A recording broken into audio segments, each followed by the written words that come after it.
Okay. If you put a link in the chat, I'll know.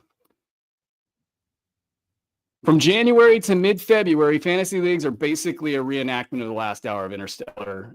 Interstellar. I could do this. Welcome to the Fantasy NBA Today podcast, a Sports Ethos presentation hosted by yours truly, Aaron Bruski. Hey, I hope you guys had a really good weekend. I'll let you guys know that I thought about that metaphor way too much last night. I thought about all 5 hours of Interstellar when you're watching it on TV, and they've got commercial breaks all over the place. It's fantasy leagues. Like, today they're different, and then in like a month they're going to be extraordinarily different, and we're in this weird little wormhole right now where all sorts of different things are happening at the same time.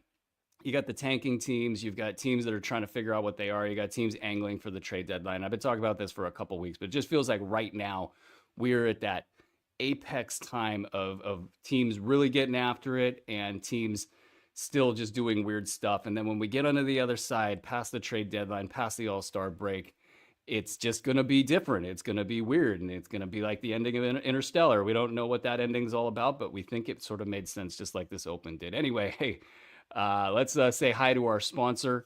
Bet Online continues to be the world's most trusted betting platform and your number one source for online betting in 2025. Whether you're a seasoned fan or a first-time bettor, Bet Online is your ultimate game day companion with the largest selection of odds on everything from football to NBA, college basketball, NHL, and UFC. BetOnline is your number one sports betting source for the new year, from touchdowns to three-pointers and hat tricks. BetOnline has you covered from every game, every play, and every win. BetOnline, the game starts here. Okay, great start to the show today. Again, I hope you guys had a great weekend. I did a ton of work and didn't get a lot of sleep because kiddo didn't feel like sleeping, and that's the life of a parent that runs a couple companies, blah, blah, blah. All right, but seriously though, we have a lot to talk about. We're going to get into Monday night preview of all of the action that's going to cover most, if not all, of the league in some way, shape, or form. And we got stuff kind of all over the place. We're from the mildly interesting Nick Richards watch in Phoenix. We've got at least 4 teams that have something like 10 players that are worth a look after the trade deadline in Utah, Washington, Charlotte, Brooklyn. Daniel Gafford, who we have a ton of, he's going nuclear. Minnesota's surging post Dante DiVincenzo injury. We had a little weird 24-hour period where DeJounte Murray sort of survived news of x-rays on his hand. He's questionable tonight. We're all bracing for the Jalen Johnson shoulder news. And then beyond that, in Atlanta, there's all sorts of fun stuff going on there. So we'll dig into all of that. And Paul George didn't practice today. This is just actually coming across my desk right now. And he'll miss tomorrow's game. And all the stuff in Philly that's going on right now. Joel Embiid was a partial participant, and he's out the next 2 games. So yeah, again, just a ton of different stuff going. So let's go ahead and get right to it, all in order here. Monday night's action. We're starting with Los Angeles, the Lakers at Charlotte. They're 6-point favorites. The Lakers are. LeBron and Anthony Davis probable with foot injuries. Rui Hachimura questionable left calf. Gabe Vincent questionable left knee. There's really not a lot going on in Lakerland right now from a fantasy perspective. So I'm actually going to kind of just scoot on through to Charlotte, where it's a little bit more interesting. Not a lot more interesting, but a little bit more interesting. Mark Williams, he's off the injury report and playing, at least so far. Cody Martin out. Brandon Miller out the rest of the season. You guys already know that.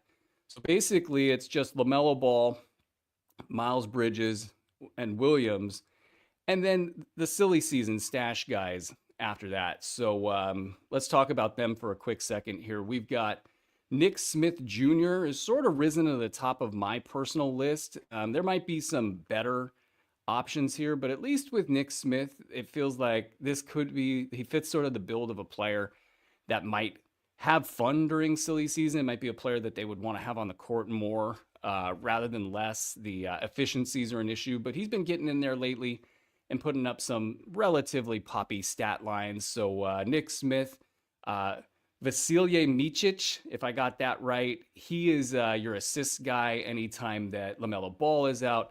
Josh Green's been a late round guy over the last 2 to 3 weeks. It's literally the most workmanlike late round value you'll ever see. So I don't know if that's doing it for you guys. And then Josh Okogie has been a late round guy over the last 4 games. And he also fits the build of somebody that they might want to lean into down the stretch. Now, he might be a little bit too much of a winner. Okogie's not like the greatest player we've ever seen or anything, but he has been a player that at his various stops has contributed to winning more than the stats would show, and then more than the minutes and more than the commitment from his teams would suggest. But he's got 2.5 steals per game over the last 4 games in just under 21 minutes.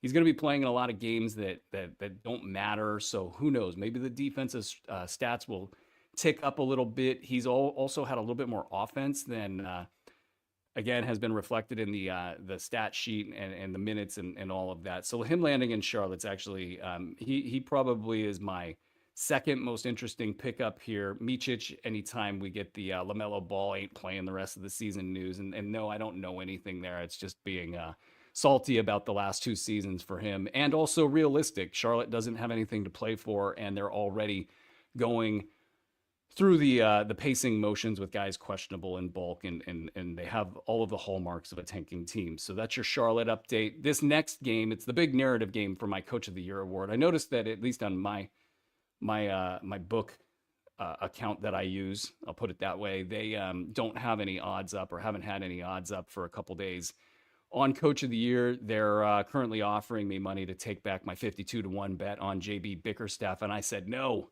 going all the way for that thing. And then tonight, the 2 teams are playing. Kenny Atkinson, of course, is the prohibitive favorite right now to win Coach of the Year, but it's early in the season, and my hope is that Cleveland takes a dive and that they won too many games early. And in this game right here, this one's actually for all the Tostitos, I think. If JB can either play close or win this game, they're 10.5-point underdogs in Cleveland. I actually really like Detroit plus 10.5 in this one. There's going to be probably an extra effort made by the players. Cleveland, they do have Evan Mobley back, but they have a couple of people in the back end of the rotation who are out. Karis LeVert, Dean Wade, and Isaac Okoro are out, and that's from a fantasy perspective, if we're going to just kind of roll right through it here, that's giving Ty Jerome a lot of airspace to do. He had a 33-point night the other night with a bunch of goodies. He has the airspace to have a big night in this. And then even in deep leagues, Max Strus has been a late rounder for the last 4 games. Very, very deep leagues right now, because once these guys come back, I think it's going to be tough again for Strus to get loose, so to speak. But the opportunity for both those dudes is there, and then when these guys come back, it'll be time to kind of reassess. Can anybody other than the big 4 play above the cut line in fantasy leagues right now? You get a little bit of extra action out of Cleveland because those fellas are out. On the Detroit side, what I'm watching for, Tobias Harris is questionable. He's had some headache issues. This might be the final thing that we need to have happen to have Asar Thompson be consistent, at least at a late round value. He's got a top 75 chunk here over the last 3 games with 14 points, 5 boards, 2.3 steals, 1.0 blocks. Great percentages in the very small sample. I think it's a lot of different things for him at once. I don't know that he was good enough to command big minutes early on. I think they want to be careful with him. Not just because of the blood clotting, but just in general, putting a guy through that much load after so much time off. I think they're just going to play it super careful here. But if he's turning the corner, I mean, it's going to be happening soon. And maybe he has late round consistent value with bursts up into the mid round range and the occasional dud. But if he can do what he's been doing lately, obviously he's going to stick in fantasy rotations, starting lineups, etc. So that's what I'll be watching for there. We got Orlando and Miami in the next game, and we actually got some news right now. Looks like Goga participated in shoot around. He also said that he thought he was ready to play, but then Jamal Mosley said that he was still in the concussion protocol. And in these small markets where we don't get a ton of information, that could mean that everything's true. It could be Goga feels like he's ready to play and he's about to get tested to get out of concussion protocol, and he would be available for tonight's game. That's a lot of things that need to happen, and hopefully they do, because we got a ton of Goga. But we'll be watching that nonetheless. Jalen Suggs, questionable as well. On the Miami side, Jaime Jaquez popped up with an illness. He did not participate in shoot around today, so that's interesting. Jimmy Butler is in. Khalil Ware is obviously in. Khalil Ware, I don't know if you've been living under a rock the last month or so, but we've been shouting at the top of mountains for you guys to go grab Ware, even back in 2024. So make sure that that's actually happened. Jaime Jaquez. I don't know what I'm getting wrong with that name, Andre, but maybe you can Teach me what I'm getting wrong with that. I thought I had it right. I thought I had it right the last 500 times, but apparently not.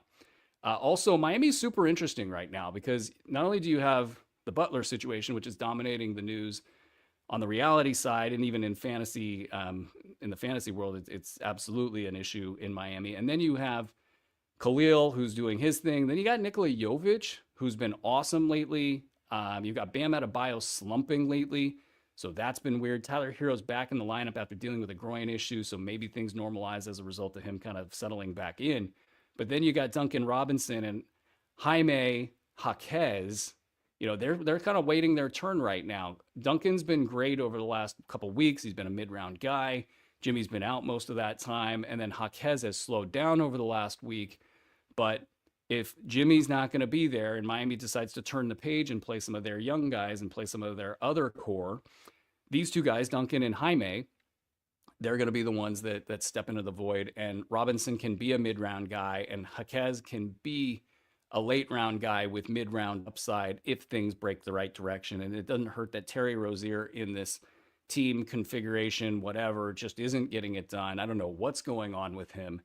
But the bottom line is if he's not going to be a threat, that opens it up for everybody else. And Jovic in particular has been a mid-round guy for a couple weeks, if not 3 weeks now. And he's doing it across the stat set. And it's really impressive. And I do think that the Khalil Ware, Nikola Jovic front court, and hell, if you want to have Bam Adebayo in there, he's your franchise guy right now. I mean, of course, he's probable to be a part of this, but the two of those dudes actually are something that you would want to look and see, could this possibly work? Because they complement each other in many different ways. And even as a three-man group there, it's actually a really good three-man rotation. So I think that they're going to want to see what this looks like. I think they're going to want to lean into it the rest of the season. It's probably the case that Jovic joins Ware as one of the better pickups, and Ware will probably be the pickup of the year. Who knows? I'll have to sit down and look at all of that stuff. But Jovic is going to be just as compelling, it looks like, unless Butler stays with the Heat all season, and then this thing just goes on and on and on and on and on, as did this game preview. All right.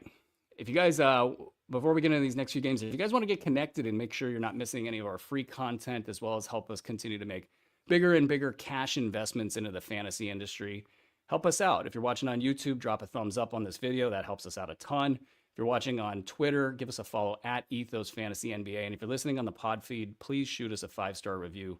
Thank you guys very much. Let's get into the next game here. Memphis at New York. New York is a 3.5-point favorite. Not a lot of stuff going on in this game, so we'll just kind of scoot right through it. Santi Aldama has been sick forever. He's questionable. Zach Edey's in. Jake LaRavia is questionable with a back issue. Gigi Jackson back on the floor. I'm not watching from a fantasy perspective, and I also think from a reality perspective, he's kind of like a younger version of Thomas Bryant with more skill, and that's not saying much. Defensively is the issue there. Other than that, this team is leveled out. New York, Josh Hart, questionable right knee, and the only thing that's really interesting there is we got some signs of life out of OG Anunoby and Mikal Bridges. Let's take the balance of the time we would have spent on that game and let's apply it to some of these other games here. We got Houston at Boston, a 6.5-point favorite. This is one of the better games of the evening. A lot of cool stuff going on in this game from a matchup standpoint. Cam Whitmore questionable with an illness. We'll see if that actually keeps him off the floor or not. With Houston, it doesn't feel like it, but there's not a single Houston guy with a per game value above or better than top 50 right now. Doesn't feel like it, but that's actually the way that the cookies crumbled there. Amen Thompson is making his way toward that territory. He's inside the top 80 on the season, closing in on the B150 ranking of top 45 that we had for him in the preseason. I'm super excited about that because that was sort of have some faith in your projections and what you think about the player moments and his ability to step into that upside. So we're super excited there. Sorry, Eason back and he's producing mid-round value. It still feels a lot, I was going to say a little shaky. It's a lot shaky. And then both Thompson and Fred VanVleet have been top 15 guys over the last 3 weeks. This all, of course, is the Jabari Smith issue. Him not being there, that's helping these guys produce. And it's another situation in basketball where when you have too many players, it's actually not good for your basketball team. You take one out and everybody hits peak performance levels. And you want the depth because then you can sustain an injury. But it's that classic interplay between the two goals. Jalen Green's been a top 30 guy over the last 3 weeks. Sell high is basically the message there.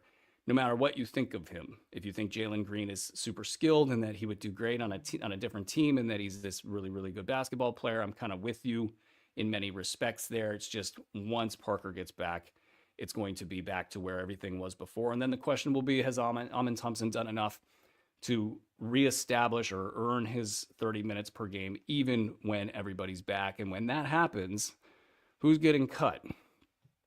Who's getting cut back? Şengün down in the top 125 range over the last 9 games, hitting just 56% of his free throws on a healthy 6 attempts per game. But he did make the big ones when they counted against Cleveland. And this is also yet another game for Houston in a kind of high leverage situation. So Houston on a run, playing really well, and Boston needs to turn it around. And that's actually some interesting fantasy stuff out of Boston. You got Derek White questionable with his shin injury. Al Horford questionable left toe sprain and very old, obviously, but the whole team is playing below baseline and they're catching a bunch of flack. And I bet you the reality of this is somewhere in the middle. Yes, they do have some issues with the way they play the game, and there's a lot of variance to the way that they jack up a bunch of threes and whatnot. Also, they are waiting to turn on the switch, and they might at this point in time be tired of people talking about them like they're not this dominant force that they truly are. And so I think that there's a buy low opportunity for a couple of these different guys, all of them, the entire team, whether it's Tatum, White's down in the top 100 to 125 over the last 3 weeks or so. The whole team is way below where they normally perform. So if you really, really think you can pull it off, I don't know if the opposing GM would let it happen, but if you really think that there's a shot, then now's the time to make the move before these guys get back on track. Also, if you're concerned about late season sitting with these guys, because Cleveland's so far out ahead and because Boston now needs to kind of look to the finals as well for home court advantage, they're not in the position they were last season. They might not be able to just sort of casually rest guys as much down the stretch. So that takes a little bit of the risk out of the playoff formats for folks in fantasy leagues who are a little bit concerned about the Boston guys. Will they rest them if they need to? Absolutely. But it's not going to be as crazy as it was when they had however many game lead as they had last season. Let's get to the next game. We got Sacramento -10 at Brooklyn. Normally, this would be a massive trap game, but I think Sacramento is struggling a little bit, and I don't think they want to let their road trip get away from them. They're way better than this Brooklyn team, even if Ben Simmons plays. Cam Johnson's out with a right ankle sprain. Cam Thomas, who knows with this guy? He's just kind of hanging around on the injury report these days. Other than that, the guys that they would normally have available, they'll have available in Brooklyn. De'Aaron Fox, all the way off the injury report. It's a little weird because he hasn't looked right for a while. And this reeks of a lot of players with hand injuries will actually pull themselves off the injury report because they don't want to put a big old target on their hand for all the various smackdowns and things like that. If you think all these guys are friends, they're not, because they're hiding that stuff on the injury report. I kind of wonder if that's what's going on with Fox. He's got hand problems on both hands. It is affecting his shot. And even the vibe of the team has shifted away from Fox being sort of the alpha. And I think actually that might be your sign that this is the game that he kind of takes the reins back from other players on the team. When he went out with an injury, everybody else got really comfortable with what they were doing, and now Fox is just working his way in. So I would stay away from this game on a betting standpoint. 10 points is a little bit too much for Sacramento right now, but they are that much better than Brooklyn. As far as a Keon Ellis check-in, he's been a top 70 value over the last 9 games in just 23.4 MPG, averaging 10 points, 2.4 threes, 3 boards, 1.6 assists, 1.4 steals, 0.4 blocks on amazing percentages. I think he's a future all-star just based on what he's able to do on the basketball floor. It might be hard for him to get there because players who start off in obscurity, it takes them like 50 million steps before people recognize it. If you said that he was the 6th man of the year based on his net rating and based on what he does on the floor, I think he's got more impact than anybody else in the discussion right now. But I'll go take that conversation elsewhere as we get into the Brooklyn side. We have Noah Clowney has pulled even in sort of the whatever you want to call this team. I don't know what to call them. I don't know that any of them are exciting from a silly season standpoint because it's been silly season since day one for these guys for the most part. And you're going to have a different guy on every night. And who knows with the injuries, like Zaire Williams has had injuries in his career. Noah Clowney's coming off one. Keon Johnson might still be my top guy here. Young, healthy, springy, the kind of guy that could get the ball and go with a bad team. But the problem is every time we've seen them without like even so much as D'Angelo Russell or when Simmons is out and they're just really down to the bottom of the roster out there on the floor, it gets so bad they lose by 60 points. And it's something that's really hard to count on from a fantasy perspective. So while they could go off, Clowney, Zaire, Keon, these are the three guys that I'm looking at in that range. It's just so hard to count on. Anyway, before we finish up this Monday slate, I want to remind you guys about two things we got going on here at Sports Ethos. The first is a free thing for you guys, and that's the Sports Ethos app, which you could get at both the Apple App Store and the Google Play Store. Just simply search Sports Ethos. It has all of the news, and you don't have to sort through the crap. It's the most beautiful thing on planet Earth. We just made another update today, I believe, so even more coolness in the app. It's got tools to help balance your team. It's got a trade evaluator that's based on the B150 projections. That's the other thing I wanted to tell you guys about. So a couple different things wrapped into one here. Our baseball draft guide's coming out soon. So if you guys play fantasy baseball, you're looking to get involved, check out our All Sport Fantasy Pass, which you can find at sportsethos.com. And also keep an eye out for promotions as we get closer to this trade deadline. And we're doing a launch of the baseball draft guide here within the next week or so. And we'll have a bunch of promos. And then in the All-Star break, I'll be releasing my final Bruski 150, which is something we haven't done in the past, but doing it in the season, that is. And so we did it once during the in-season break. It was a phenomenal experience from my side, having that level of analysis occur in a little 2 to 3 day pocket. We had some prep time prior to that to get some things ready, but basically kind of like trying to duplicate 400 hours of research from preseason into the middle of a 1 or 2 day window was exciting. And I thought we were able to unearth some great values with that. And then having the entire week for the All-Star break and getting ready for the stretch run, I'm just excited for what it's going to do to the bottom line for your guys' basketball teams. Your fantasy squads, that is. I guess if a general manager is reading it, it would be good for you guys. But at that point, I think this promo is done. Check out those two things. Go get the app, and then check out or wait for the fantasy baseball draft guide as well as the B150 ranks coming out in the next couple weeks. All right, let's get back to actual basketball analysis here. We have New Orleans at Toronto. Toronto's a 1-point favorite. Who wants the game least? DeJounte Murray, questionable with the shoulder. Hand injury, and then Brandon Boston, questionable. I don't know what that is, actually. He just showed up questionable, so we'll keep an eye out on that. So watching the bottom of this rotation is kind of where I'm at with this team right now. Javonte Green's been a late-round guy for like 3 weeks. I love Javonte Green. He never stays healthy, and it's really hard to kind of capture his value. But when he gets 20 minutes, and he's getting about 27 per game right now, he's valuable. It's just the way that he gets defensive numbers and is generally efficient. So he's on my radar. Jose Alvarado has been a top 150 guy over the last 10 games, especially if you can manage some of the deficiencies there. He's the guy you would like to see step up and get some additional value as some of these starters give way, whether that's by trade or by whatever. I mean, I'm not even considering Zion or Brandon Ingram a part of this team anymore. But even beyond that, if you get CJ McCollum getting traded, and if DeJounte Murray has something going on right now, whoever falls next, guys like Jose Alvarado should be somebody that could step up and get like 25, 30, 32 minutes per game, but he can't really stay healthy, and he seems to only be able to handle 19 a game. Maybe it's the style of play, but he's been good. Yves Missi, he's been quiet lately, but he should be a late-round guy no matter what going forward, and I don't think they'll be afraid to play him, so I really like him the best on this list. And Jordan Hawkins, I think he's at least shown up in the box score lately, but it's been a bumpy year. And I don't know if anybody's going to go jump headfirst into the Jordan Hawkins show, but he probably is as exciting as anybody on this list, because I do think if he can just stay healthy and this thing does turn the way that it expects to turn, where silly season is basically right now and going forward, I think Jordan Hawkins is as good as a target as anybody here. So keep an eye on those 4 players in New Orleans. And then the Toronto side, it's all very boring and bad. Like Jakob Poeltl, he showed up in the injury report yesterday on a quiet football day, and he's questionable with a back injury. Emmanuel Quickly still out. Ochai Agbaji questionable with a right hand laceration. Kelly Olynyk questionable with calf tightness. So that's what we're working with here on the injury side. But it really doesn't matter. Like the guys that you're going to be playing, and most of them you're not going to be playing.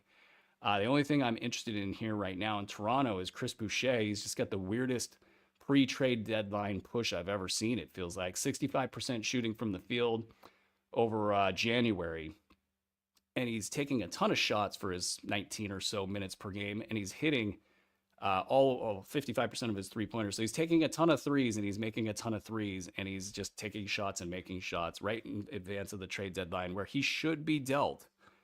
I don't think there's fantasy value here, and I didn't want to jump on this ride knowing that it's basically time for him to start missing a ton of shots. But it's interesting, at least. Atlanta at Minnesota. Minnesota a 10-point favorite in this game. I don't know if these odds are accurate. I took these odds down last night, by the way, so just know that. Atlanta's got a ton going on, and it's really exciting, actually. Jalen Johnson getting evaluated for shoulder injury. The fact the news didn't come out immediately was a red flag. It feels like he's going to miss some time. I don't know what Atlanta wants to do with their season. It feels like they still want to kind of compete. At some point in time, this thing could tip over, but they got a lot of talent here at the bottom of their roster. So I kind of think this thing doesn't get that bad. Like, let's say Jalen Johnson misses a month or something. Like, they'll probably just be in the same spot that they were prior to this injury occurring. And then they'll get him back and they'll try to make a play-in run, or they'll try to make a run to get to the back end of the playoffs somehow.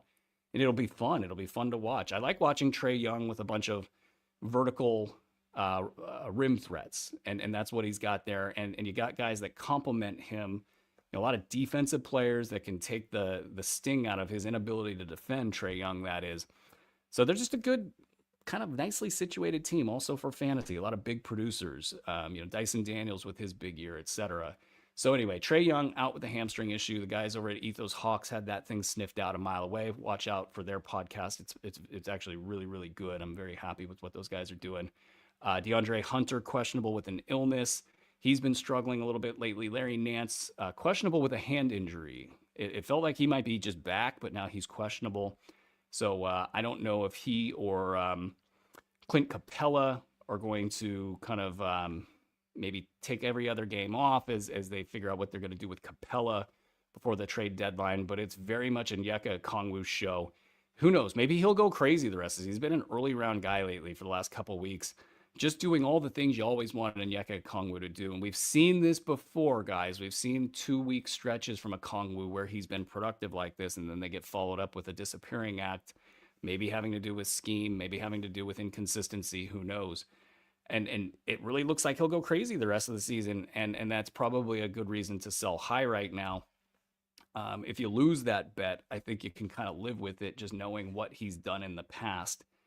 But on the other side of that, it does feel like they're going to move on from Capella, and I don't know that Larry Nance is scaring anybody, but it's a dicey one. I would probably sell high at least a little bit with Okongwu. Also, Vit Krejci has been all over the fantasy radar over the last week or so. He's at a month, by the way, of being productive. And like the first and the second week, it was, well, the guys are going to be back soon, so, maybe Krejci doesn't have a future in fantasy leagues. And by about week 2 or 3, it's like, nah, man, this guy's just going to survive. He's just going to do that thing. And so hopefully you've been able to get out there and get Vit Krejci. I know that the fantasy universe has been pretty loud about this over the last week or so it may not be possible to go out and get him, but he's had a top 75 stretch over 15 games. And he's got a really good fantasy game, especially for 9-cat leagues where he doesn't turn the ball over. Does a little bit of everything, but not too much. But the most important thing is when you watch the game, it looks like he's competing and he's winning his battles out there, and that it looks sustainable. And they aren't getting any healthier in Atlanta. Though Bogdan Bogdanovic did have a good game the other day. Maybe this is like the beginning of a nice stretch for him. It's been very bad. It's probably all injury related, as it's always been in the past with him. He finally got. He didn't get got last season. He's going to get got this season. And Bogdan is, if he's good, that definitely adds another piece to this thing, and it might elbow a guy like Krejci out at least a little bit. But I think Krejci is good enough and has proven himself enough, in addition to the fact that DeAndre Hunter's not healthy. Jalen Johnson's obviously not healthy. He's not healthy right now. Zachary Risachet, questionable left adductor. I think that they're going to be very careful with that guy, and he hasn't proven himself yet. So Krejci, I like a lot. Bogdanovic, if he's good, I think Krejci can still be fine. If everybody at the same time is good, maybe Krejci struggles, goes down to top 150 land. But I think Krejci's good to go the rest of the season. He might be a top 75 guy the rest of the season. That's really hard to find in fantasy leagues, and he's doing it right now. I even like some prospects.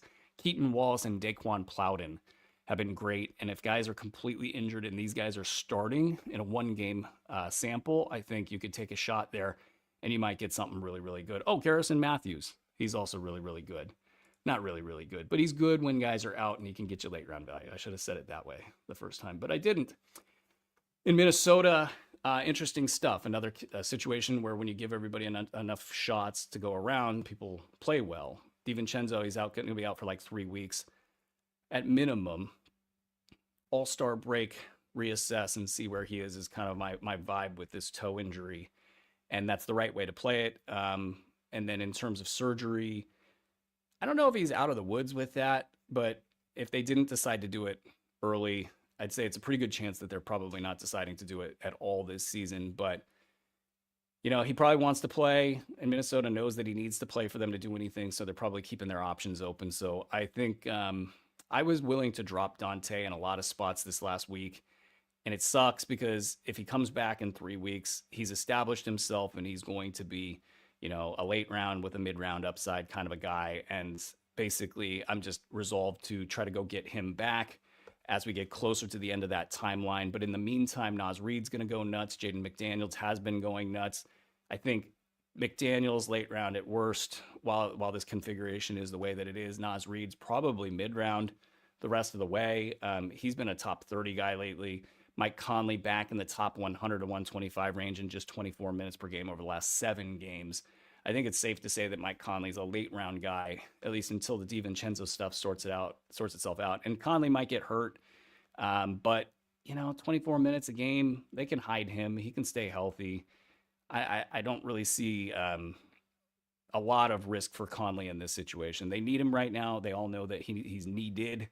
And I think they're all trying to gain momentum in Minnesota. So a lot of positive indicators there for Mike Conley to just be a solid late round guy, whereas previously you might think there was some risk. All right, Denver -8 at Chicago. Everybody available for Denver. Aaron Gordon's coming off the bench. I think that might be something they continue with for quite a while. Maybe they switch it up in the playoffs, but I do think that Gordon coming off the bench is a good idea for these guys long term.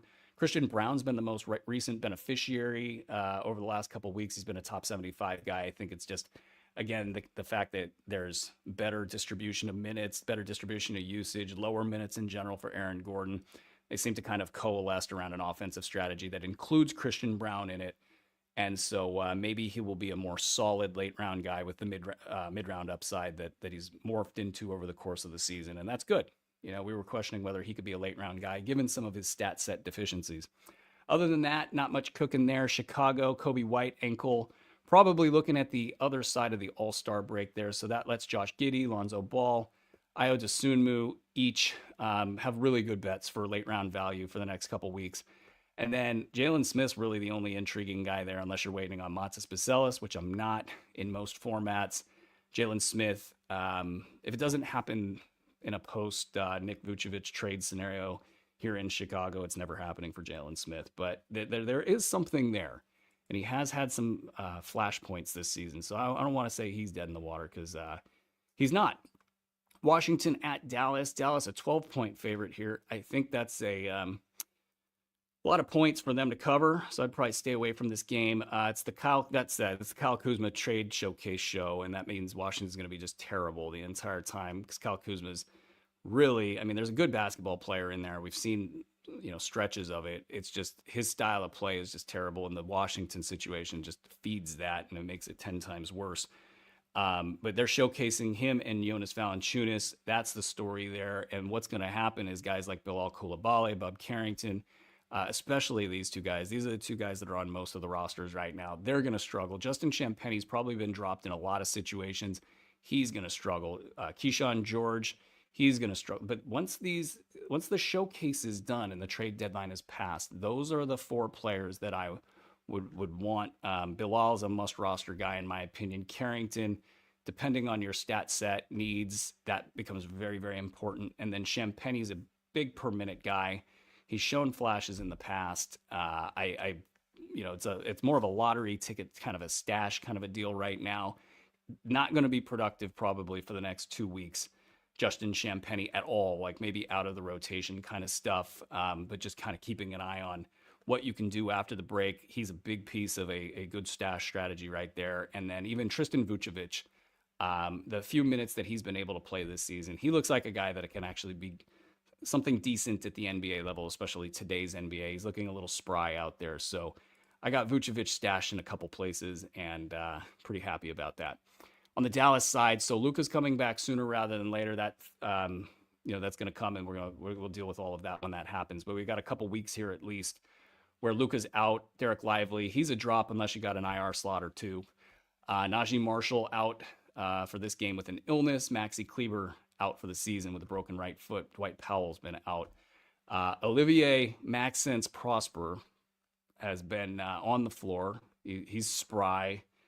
It feels like maybe there's an upside guy here, but there hasn't been, at least not yet. And I don't think it's coming. And I don't think this is something that you guys should try to catch in the next couple of weeks here. If things get really bad in Dallas and maybe he develops a little bit more, and then he's got even longer, more ramp than maybe, but not right now. And it's a really bad situation for Dallas right now. It's basically Daniel Gafford, and that's it. So if Prosper is not getting our attention now in that situation, it's hard to get excited about him long term, but who knows? If Luka's back, I think this team is competing for the playoffs. So I don't think they're letting go of the rope anytime soon there. Gafford has been a top 6 player over the last week. 19 and 12 with over 2 assists, almost a steal per game, 3.5 blocks per game, hitting 66% of the field, and 90% from the foul line, that Dan Gafford there, who was just seemingly majorly hurt the other day. And yeah, I feel like this guy could fall into a heap of bones on the floor at any point in time. And he was kicked in the head the other day. Lou Dort flat out punched him in the nuts. And he was just out there ticking, man. Some of the stuff he does on the perimeter, defending, he's a really big dude. And he's out there keeping up with some guards and running the floor, making a lot of plays. And this might be the whole reason that we had Daniel Gafford ranked so high in the first place. The reason why Daniel Gafford is on a lot of our squads is he was fine in 20 minutes per game. And if something happens to a guy like Lively, and or even vice versa, if you paired the two together like I did in a couple places, you had the other absorbing the other's usage. And here Daniel Gafford is just blowing up, and there's nothing stopping him from continuing to be at least a late early round guy for the foreseeable future, so long as he doesn't get hurt, which that's my key concern going forward. PJ Washington, solid mid-round guy for the next couple weeks while Luka's out. Maybe the efficiency drops him down to late round, but he'll be all over the stats sheet. Spencer Dinwiddie and Quentin Grimes will be late round guys, but they're kind of all over the board. You got to look at them in 2 to 4 game segments, and that'll even it out and get you late round value that way. Klay Thompson, I'm actually wearing a shirt from Warriors World. It says it feels like Game 6 Klay. Yep, you can see it right there. The back is even better. But that's not good for him in Dallas with no Luka. He needs somebody throwing him darts, because otherwise he's not getting shots off. Father Time, undefeated. Milwaukee -9 at Utah. Milwaukee, Giannis probable knee issue. Bobby Portis out, personal reasons. Chris Middleton questionable ankles. AJ Green questionable left quad. I think I'll skip that late breaking news until later. It's not that important. Milwaukee. The only interesting thing going on in Milwaukee from a fantasy perspective is Gary Trent's hitting a bunch of threes right now. This is one of those things where maybe you catch the comet at the wrong side and he stops shooting and making things. But right now, if you need 3-point shots, especially in a deep format, Gary Trent has actually shown up in the chat. Utah, on the other hand, it's all sorts of interesting. They're playing a good team tonight. So the theory with them is that when they play a good team, they play their guys. When they play a bad team, they rest their guys. Tanking, of course. Collins is questionable. John Collins, I do think there's pretty good momentum for him to go to the Kings. Just kind of throwing that out there. A lot of Kings people are bubbling up to the surface with John Collins rumors. That's half of it. But the other half of it is I think the teams are actually natural fits for one another in the trade market. I think that they won't have to pay too much to get John Collins in Sacramento. I think it'll fit the timeline with what they're doing in Sacramento. I think it will hurt John Collins' fantasy value, which sucks because we have him in a couple places because we proverbially rank John Collins higher than everybody else for better or worse. But I think that's maybe the future here for John Collins. I don't know that you can project based on that, but maybe you can. Who knows? Walker Kessler, questionable shoulder contusion. Lauri Markkanen not even on the injury report, so that's great there. Colin Sexton not on the injury report. Jordan Clarkson questionable, whatever that means. Down roster where we are kind of wanting to keep an eye on because Utah is going to do their thing up until the trade deadline, and then it's really tanking from there. Keontae George on a top 75 push over the last 5 games. He's only shooting 34% from the field, but everywhere else the numbers are great. I don't think it's sustainable, but it's at least good to see him doing that. Pardon me. And I think the combo of he and Isaiah Collier, there's the practice kicking in, guys. He's not been good in the rankings, but he's looked like a guy that will handle the ball a lot during silly season. And I think the 2 of these guys will be a priority. In fact, the 4 players that I like on Utah after the trade deadline, I don't know if I would take Collier over George, but George is probably rostered, and Collier is the one that will fly on and off the waiver wire here. Those 2 are your inefficient chuckers that are going to have a ton of volume in the stat set. Drew Eubanks, I think, will play like every game at center after the break with those guys tanking and Walker Kessler doing whatever he's doing, wherever he's doing it. Lauri Markkanen probably not around a whole lot. And John Collins elsewhere. Eubanks is the guy they'll trot out there, and he'll get like 25, maybe 27 minutes a night. I think he'll be a late round value at the center position, maybe some upside beyond that. So, we're back to evangelizing Drew Eubanks here. Bryce Sensabaugh is your explosive but not there all the time player, and probably your 4th target amongst this group. But I think those are the 4 guys that you want to keep an eye on in the silly season post-trade deadline version for Utah. And let's get to our last game here. We got the Los Angeles Clippers, and I guess I'll hit that news. Gabe Vincent and Rui Hachimura have both been downgraded to out for the game tonight. So maybe Max Christie goes above the cut line here in this one. He's been bad lately. He was good for a little bit, and he's been bad lately. Maybe he'll be good again. Clippers, at least one, as of last night, 1-point favorites in Phoenix. Chris Dunn out, left knee soreness. Basically, the only thing I'm watching out for here is how many games does it take Kawhi Leonard to be a late round guy and then a mid round guy? And does he have an early round gear in him? It's easy to say no, but he had it last year. And there's nothing about the way he's playing right now that says, oh, no, he's not going to do what he did last year. And so we basically just have to see, can he actually get there now? And I'm not sure he can, but he did it last year. So I have to give it that level of credibility. That's why everybody dealt with that question during drafts. If you took Kawhi Leonard when he fell to like 110 in your draft, as that happened a lot in drafts that I was in, well, now's the good part. So we'll be watching to see how that works for him. On the Phoenix side, Ryan Dunn is out with a left ankle sprain. Everybody else is available. Nick Richards, as we check in there, he's averaging 13 and 12. That's the good news. Just 1.1 combined defensive stats. That's the bad news. This is in Phoenix, by the way. The minutes are decent, just under 27. It's good for top 85 value. He's got great percentages in this sample. So I think the defensive stats will improve a little bit. The percentages will go down, and I think we're still kind of a plus minus top 100 for Nick Richards.